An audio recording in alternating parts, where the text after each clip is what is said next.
天亮了，该出来练功了。当家的，当家的。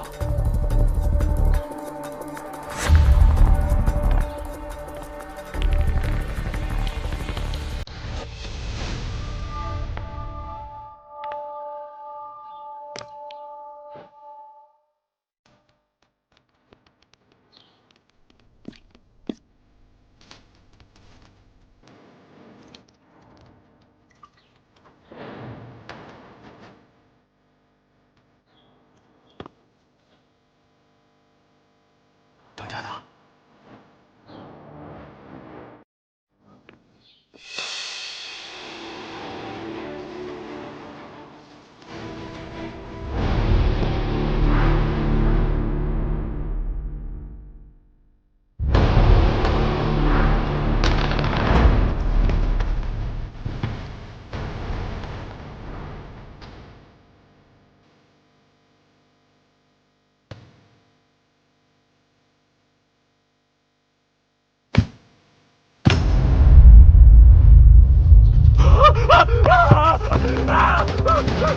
来人呐！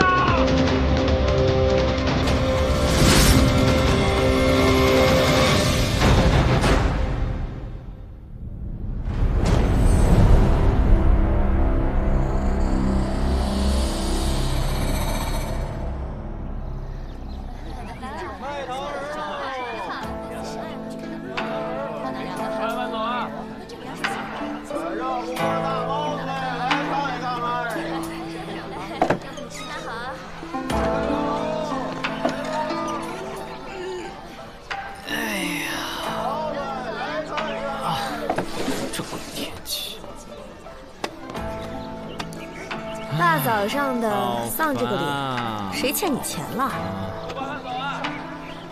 每天晚睡早起，干不完的活比驴还累。累就抽一袋呗。不良嗜好。不良嗜好，架不住老娘乐意呀。到底怎么了？还不是因为这帮无聊的官差，揪着别人的小小嗜好不放。 上街变个戏法，观众被吓晕，能怪我？搞得我现在在长安城也不能自由出入了。那就好好干活。干着呢，老板娘。钱没赚着，还落一案底，倒霉。找李治了？切，他铁面无私又小气，怎么可能保我？你帮了他那么多次，就这点事儿。 他随便打个招呼就能消了。好，那就找他。想到他那得意洋洋的鬼样子就烦。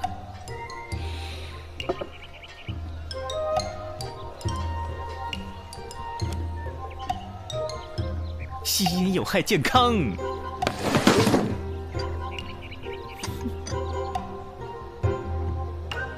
老娘抽水烟。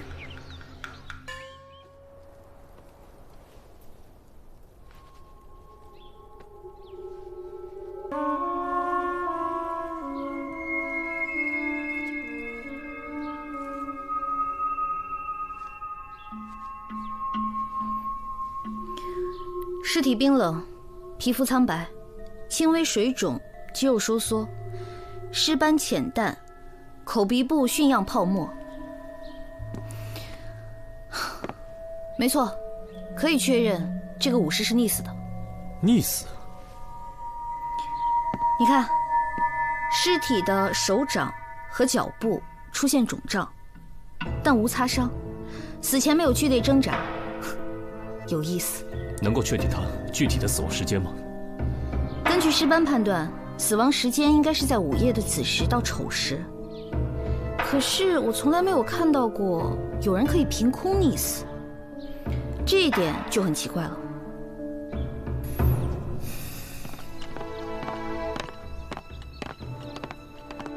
李少卿，人证带到。小人周南见过李少卿。你是昨晚最后一个见到胡毅的。 啊，回官人，是的，昨晚是我伺候当家的睡下后离开的。当时什么时辰？啊，是夜里子时，昨晚可有什么异常吗？没有。哦，除了昨晚当家的有一点暴躁。暴躁？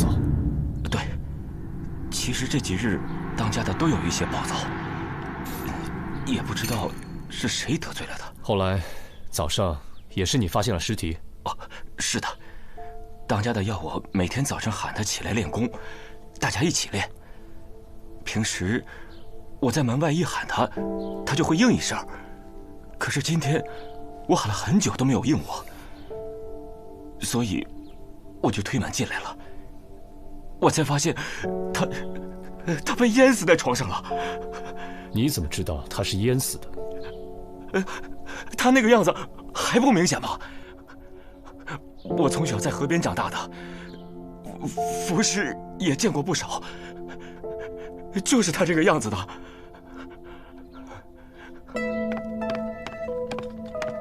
糟了，老大，老大，又有人溺死在房里了。又是谁？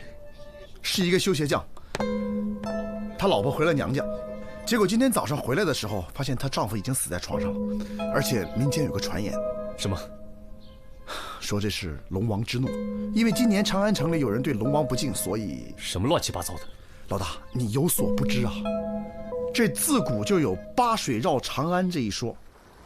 这八水指的是渭、荆、风、涝、豫、浩、阐、灞这8条河流，它们在长安城四周穿流，而最终都汇入黄河。这长安城的气运自古都与水息息相关。为了百姓安居乐业，陛下每年都要斋戒7天，来供奉这8水中的龙王，让他们庇佑百姓。那这龙王怎么又会发怒呢？可是今年呢，在陛下斋戒到第6天的时候，出了怪事儿。忽然大雨滂沱，水排不出去，可真是大水冲了龙王庙。陛下不得已终止了斋戒，回到了宫里。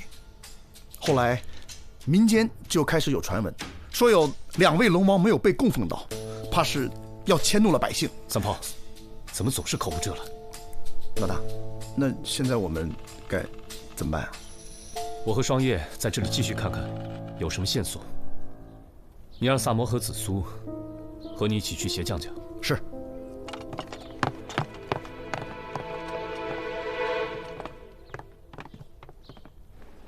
哎，就这儿啊！大概就是这样。现在民间流言四起，棘手得很，咱们还是赶紧破案吧。我明白了，你是说这2起案件是同时发生的？很有可能啊，但是没有办法准确的预估他们的死亡时间，所以说不准。哎，我看这家的房子附近地势挺平坦的，不可能是引水进来把它淹死，再把水引走，没有水源聚集地啊。而且这房子背靠青山，前有暗山，中有明堂，按说风水不错呀。那姑且就像你说的那样，通过引水来把它给杀了。可房中只有床褥有水，其他家具都没有被水泡过的痕迹。这是怎么做到的呢？我们觉得是有人把它在水里溺死之后再放到床上，所以只有床上有水。你们在这儿聊什么呢？进去看现场。走吧。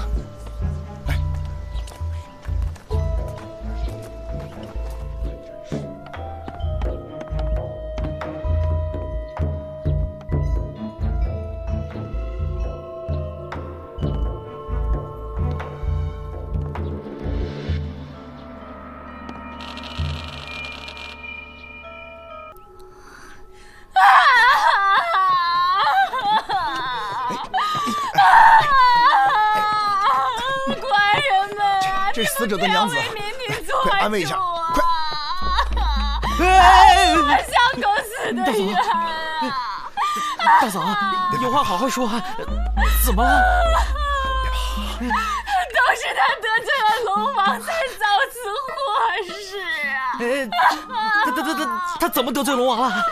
前些天，他因为提问钱跟人起冲突，那小子修鞋不给钱，我想过追到河边，没想到那小子为了赖账，竟然跳小河游走啊！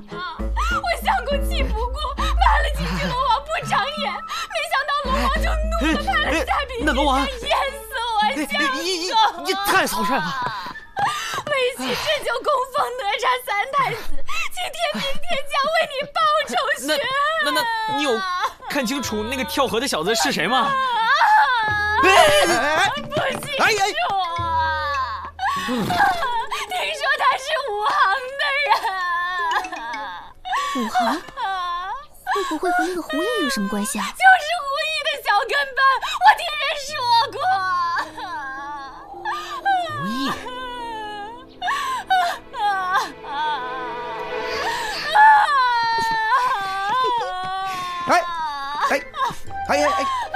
就是胡毅的那个小跟班，我听说过。看账目醒了。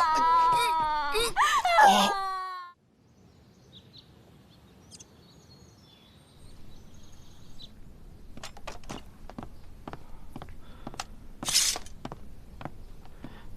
哎，帮我个小忙呗，不用还价了，免费行了吧？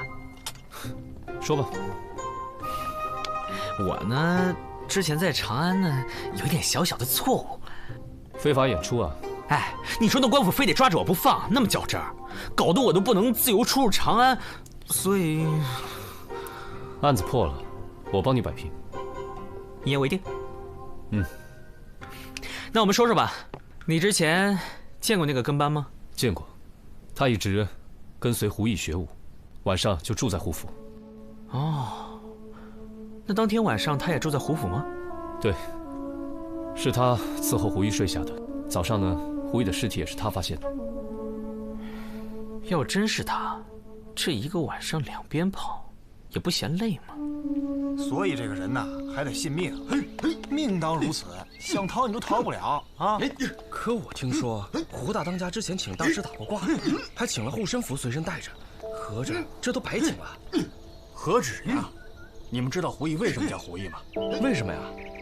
他本身呢是个耍大刀的，因为他命里缺水，所以听了算命先生的，把名字改为毅，就成了胡毅了。哦，你们刚刚说的都是真的吗？当然是真的了。这个胡武师啊，之前有人说过他八字轻，后来他不信，结果啊总遇到这些个邪门的事儿。后来他找算命先生算，算命先生说他八字奇特，好像叫什么什么格来着，他命里缺什么，但是又怕什么，总之是跟水过不去，所以最后还是死于水中了，敌不过命啊！哎，练吧，练吧，练吧，走吧，走吧。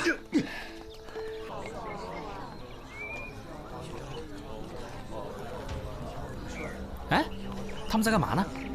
拜龙王。看来之前水冲龙王庙之事余波未了，明月错失。保佑啊，龙王保佑啊！哎，大哥，你们这是在干嘛？这你都不知道啊？最近长安城里刚死了2个人，好像都是被龙王给淹死的。那和你们有什么关系啊？大水冲了龙王庙，我们怕龙王迁怒，得赶紧献上祭品，以保周全呐。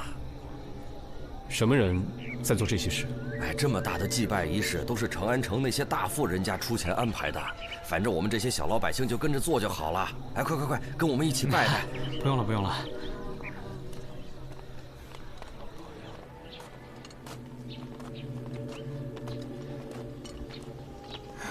2位官人又来了。我们还想再了解一些情况。该说的都说了，都是命。你这个护身符挺特别嘛，上次来的时候好像没见你带过吧？这位官人记性真好，自从老田走了以后，为了抵御龙王之水，才特意佩戴的。龙王之水，这是在哪吒庙开过光的。龙王再来，自有3太子剥他的皮，抽他的龙筋。啊，2位官人，进来说话吧。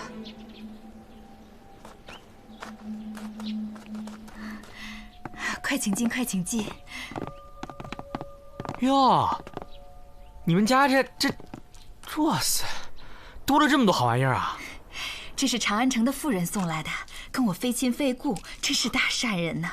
听说我们家遭到了龙王的惩罚，所以送来了一些东西，说是慰问家里，给我减轻些生活负担，还送来了一些辟邪的器物呢。真是人傻钱多啊！啊，不，我是说，心地善良。你说这大善人咋也不救济我啊？哎，对了，这个大善人是谁啊？就是富甲一方的吴洪熙大善人呀！难得这么有钱的人接挂我们如此穷苦的百姓呢。啊，我去倒茶，你们坐。啊，不着急啊。哎呀，这个大善人可真是大慈大悲啊，菩萨心肠。不想撤案底了是不是？哎，这边取刑检啊！哎，感谢啊！感谢上光。哎，这么多人，不会是在开仓放粮吧？过去看看。好啊，您来了，反正我又不用下案底。哎，知道了，用得着管我吗？我就看一下，不会耽误你破案的。哎，这位大哥，麻烦问一下，多谢啊！他们这么多人是在干嘛呢？多谢上光。吴洪熙要过寿，宴请全城的百姓，见者有份。好久不见，我不跟你们多说了，我要去排队了。又是这个吴洪熙，真是大好人呐！二位来到门前就是客人啊！一看二位气宇不凡，风姿潇洒，若不嫌弃，请二位进府喝杯清茶。不用了，我们还有要事在身，就不能不给面子。嘿，行。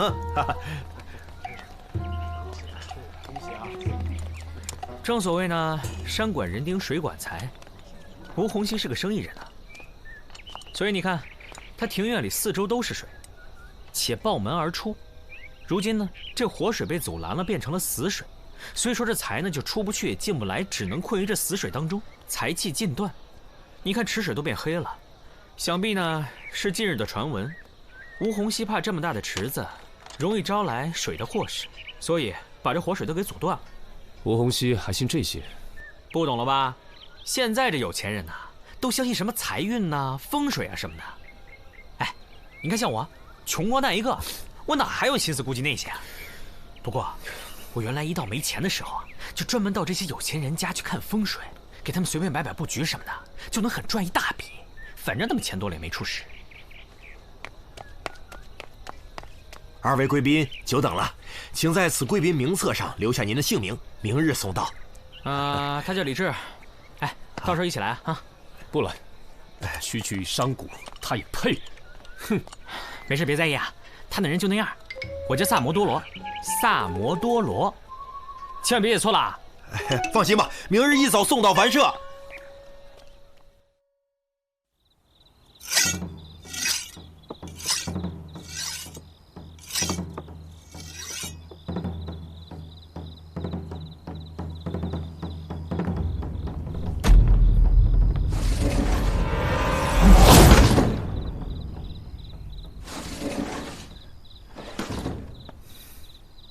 身手不错嘛。你能不能小心点？这要换个人，早就死了。萨摩出去了。我来找你。找我？找你有事。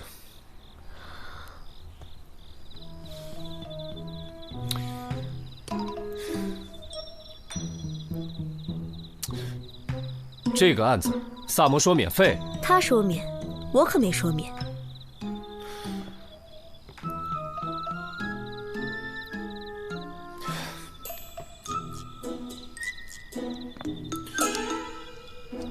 问吧。那个吴洪熙，你认识吗？吴大善人，我家的鱼虾都是从他家进的，买卖做得很大，乐善好施，是远近闻名的大善人。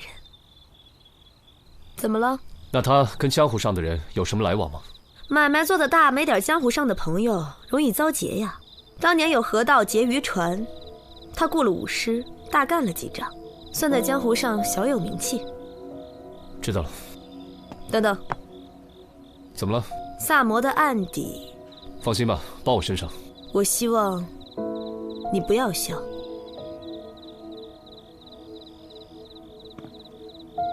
为什么？他在这儿，我还能保他周全；可要是出了长安，我也救不了他。你也不希望他出什么事吧？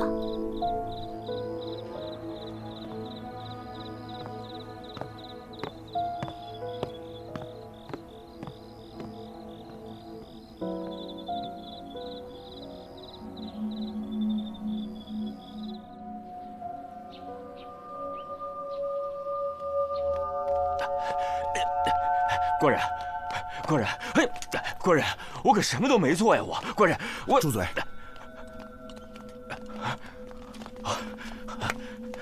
小人见过官人。三胖，这怎么回事？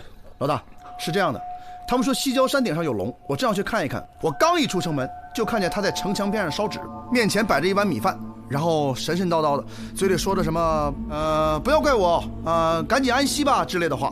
我一看他是舞狮胡一案的相关人，我就把他带来了。你在给谁烧纸？回官人，是烧给我师父胡毅的。为什么不在他家烧，要去龙王庙？回官人，他是我师父，我自然希望他在那边能过得好一点。老大，我到了以后，他鬼鬼祟祟的，一搜身上有写着胡毅名字的布偶，写满了诅咒。他除了脾气不好，打过你之外，还有什么？他一直都瞧不上我，说我练武也是没有出路的，说我是练野路子的杂种，所以你就怀恨在心，把他给杀了。官人呐，我真的没有杀他，我只是因为之前和他有些不和，现在他走了，我害怕他回来找我，所以我才……那你认识小鞋匠田一秋吗？认识。他也死了，和胡毅的死法一模一样。据传，你和他也有结怨。没错，他弄坏了我的鞋，还要跟我收钱，我当然不干了。后来呢？后来我就再也没有去过他那儿了。错。后来你对他也有记恨，就把他也杀了。不是的，官人呐，我真的没有杀人呐。那你为什么心虚？我只是害怕他们死后都回来找我。你没做亏心事，为什么怕他们找你？我带下去吧。官人，我是冤枉的，官人，我冤枉的，官人。现在就说周南是凶手，会不会太草率？怎么了？胡毅跟田一秋都死在同一个晚上，而且死亡时间也相差无几。如果凶手真是周南的话，他怎么可能在同一时间，在两个相隔甚远的地方，杀死两个健壮的男子呢？如果有同伙的话，那也不难做到。所以就需要我们再详细的调查一下。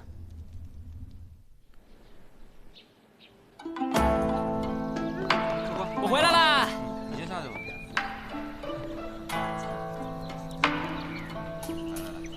事儿办成了吗？哼，只要我把这个龙王杀人案破了，李治分分钟帮我摆平。那案子现在破了吗？客官，您的菜。这个嘛，我饿了，有吃的吗？就知道吃。请问哪位是摩多罗萨？请问哪位是萨多罗？哪位是多罗罗？您的酒。萨摩多罗好吗？啊，不好意思啊，这请柬上写的确实是萨摩多罗。请柬？我家主人请萨摩先生2日后准时赴宴。好吧，原谅你了。啊，不过你要记住我的名字，萨摩多罗。萨摩多。走。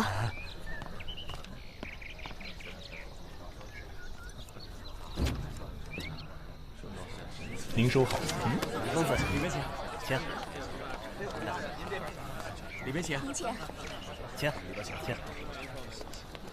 当心脚下啊！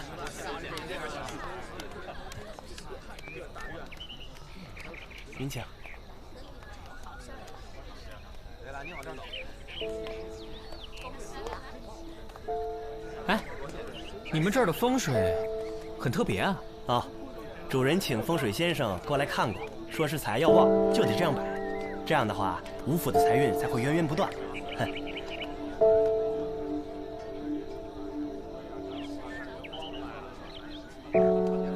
公子，啊，公子还是请随我到前厅吧。今天晚上主人可是准备了全鱼宴呢。怎么不是烧鸡啊？哎，有没有烤羊烤鸭啊？我昨天又去了一趟吴洪熙的府上，你猜怎么着？撑着你了。只回答对了一半。案子能到这程度，没工夫听你在这瞎扯。哎，老大，查到了。查到什么了？这个周南啊，因为从小在水边生活，所以他水性极好。切，水性不好，敢跳到河里去游泳啊？你别打岔啊！而且有人看到啊，他总在河里游泳，几乎每天都不间断，冬天都敢往冰河里跳。接着说。他对这两个人如果积怨很深的话，他可以给这两个人下蒙汗药，然后把他们两个拖到水中溺死之后，再拖回床上。这会儿呢，药效也过去了，尸检也检不出什么。这样等到第二天早上，有人发现，这不就完了吗？这个胡毅的起居啊，每天是这个周南来照顾。这个田一秋呢，娘子又回了家，所以只剩他独身一人，所以杀他呢，也并非什么难事。怎么这种眼神看我？是不是觉得我很棒？走吧，陪我再去一趟胡府。我呢？你去找一趟双叶，帮我打听个事儿。什么事儿？你不是很棒吗？你猜啊。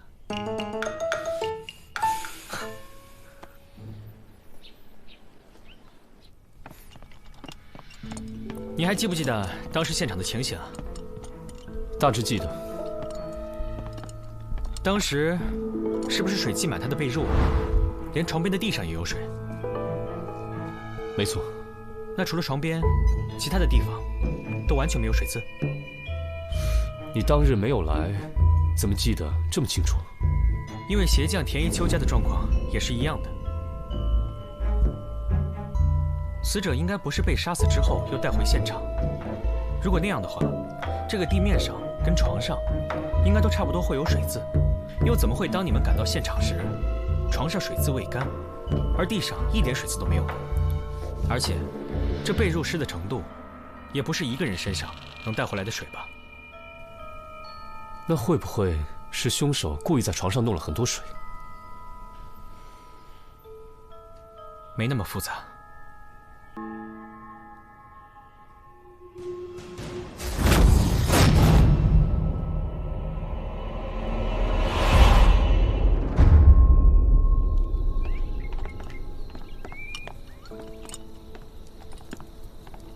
哎，怎么？刚进来时我没有注意，这里的风水也被人改变了。三句话不离风水，你是抽风了还是脑子进水啊？这些东西看似摆得不经意，实际上却悄悄地布了一个局，堪舆术语叫现空陀，天下最阴的阵法。亡灵在这个阵中无法超度，被困于庭中，永世不得超生。你是说，有人杀了人之后又来布了局？哎，打听一下，这些东西都是谁摆放的？哦，都是胡师傅生前的好友送的。还有那个姓吴的大善人送来一些东西，都是随意的堆放在这儿的。谢谢啊。哎，又是这个吴洪熙。看来这个吴大善人还真是有钱人呢。这个吴洪熙以前做的是土产生意，后来经高人指点，就改做水产生意。自此以后啊，那是做的风生水起，赚得盆满钵满，一时无两。这么说，这吴善人风水还挺好，还真是靠水发的财。哎，今晚还有寿宴呢，去不去？反正我又不用销案底。问到了。你问到什么了？您这边请。双叶问你，你怎么知道的？猜的。你们说什么呢？哎，我要走了，我可不能让吴大善人久等。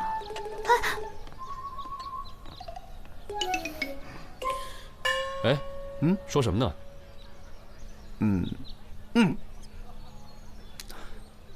那，你猜呢？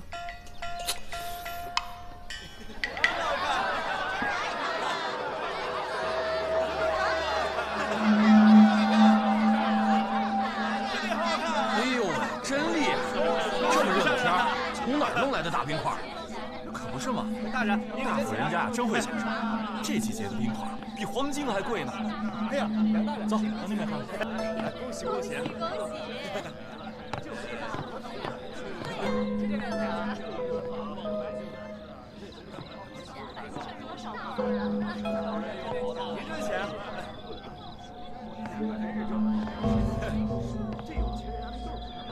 就是。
唉，今天晚上的月亮好圆呐！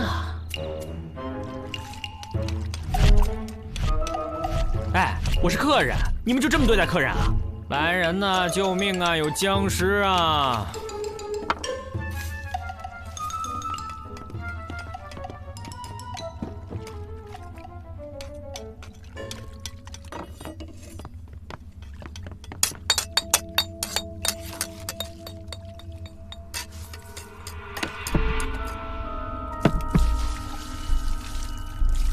吴家以水产生意为生，用北地玄珠来治病，是为了延长货物的存放时间。可那两个人又不是你们的货物喽。你在胡说些什么？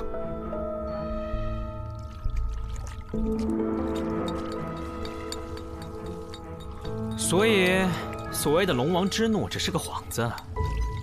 想要把人凭空溺死的话，还要靠冰。每个死者的床上都有一滩水渍，四肢浮肿，很容易让人想到溺死。可尸体上的暗红色尸斑，可以是溺死的，也可以是冻死的。你们先将冰棺里面注满水，再把死者放入冰棺当中溺死。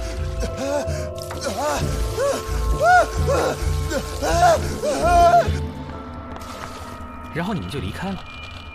冰化之后，自然床上只会留下一滩水渍，看上去就像是龙王的诅咒。起初我想不通，带着能把人装进去的大冰棺走来走去的话，不是很引人注目吗？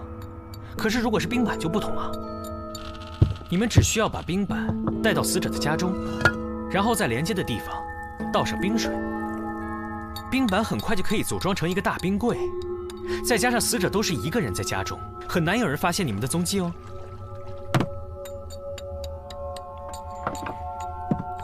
小子，你到底是听到的还是看见的？猜的啦。你知道这些又有何用？带你进来的时候，就没打算让你活着出去。哎，你们干嘛？想溺死我？我有3太子护身，淹不死的。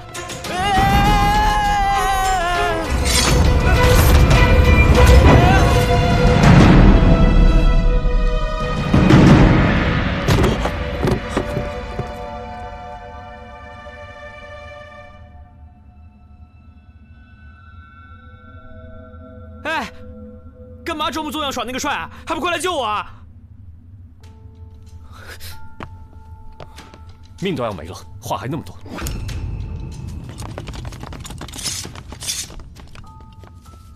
吴红熙呢？已经被我抓住了。他刚见我带人来，一脸惊慌，没逼问2句，立马就招了。带走。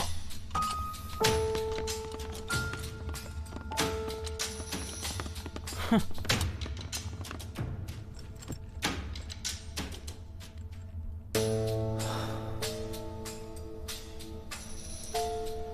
命中五行缺水，高人给我看过，帮我改名洪熙，意在天水。可是他说我命中有一个死劫，是难以躲过的，除非以特别的方法来换命。什么特别的方法？杨傀儡，他说让我找几个不同命格的人，以水溺死，再取其魂魄，经过修炼，借此道法，就能改变我的命格。所以，胡毅和田一秋，就是你挑选的人。对，他们二人命里是有水之人，之后再凑齐金、木、火、土4种，才能转我的命。如果案子没破的话，你还要再杀8个人。说的是啊。不对啊，胡毅，他不是命里缺水吗？你说什么？哦，哎，你不知道啊？他原名呢叫胡大刀，也是因为命里缺水才改名叫胡毅的。看来你请的大师手段不高明啊，来生还是请我吧，给你打8折。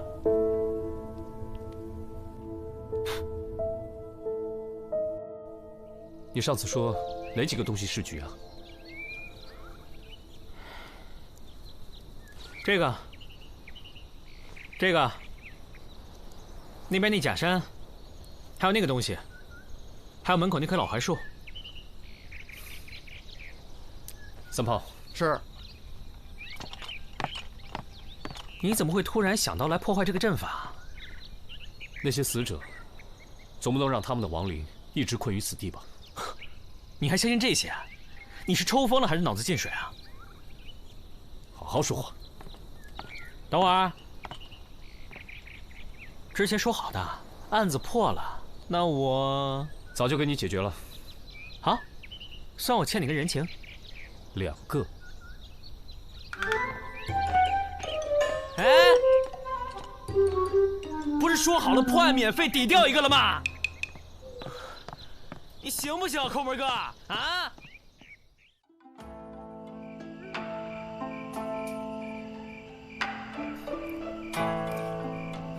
伙计，酒没了。来了。你怎么还没睡啊？客人都没睡，我怎么敢睡呀？来，我私人的珍藏，古井烧春，酿造3年，窖藏5年，真的是好酒，怎么喝都不上头。算了，烧刀子就行。您的好酒，我喝不起。免费送你。那更不能喝了。为什么？您的案底，我是真消不了。我有什么案底？什么案底？你说清楚。人证、物证有吗？说清楚，我马上跟你走。你急什么呀？我什么时候说要抓你了？李少卿，咱们相识这么久了，我的为人，你应该很清楚了。当然，承蒙你和萨摩鼎力相助，才让大理寺屡破大案，名震朝野。只是这朝堂之上，会有些微词。他们说我什么？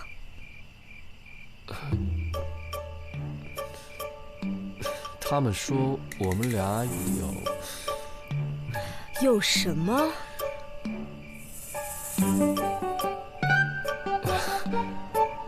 不提也罢。你给我说明白了啊！不说明白，你今晚别想走。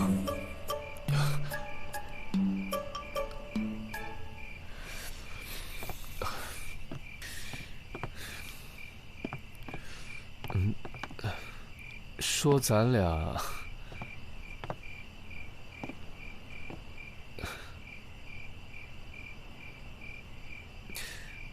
私情。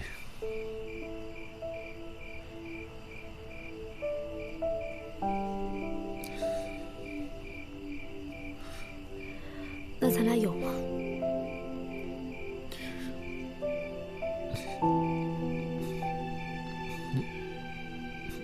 没有吧？那你有吗？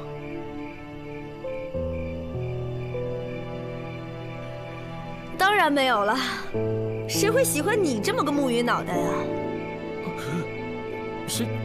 谁会喜欢你这种又抠又凶又狡猾的悍妇啊？怎么了？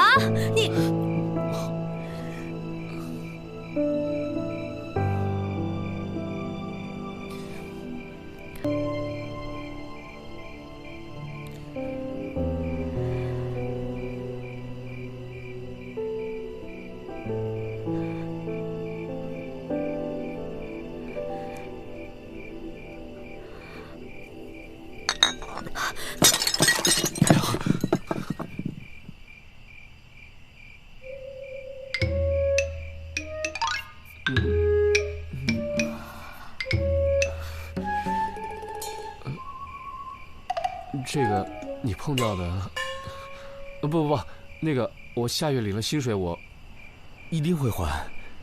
不是，有点晚了，今天我就先回去睡了，你也早点休息。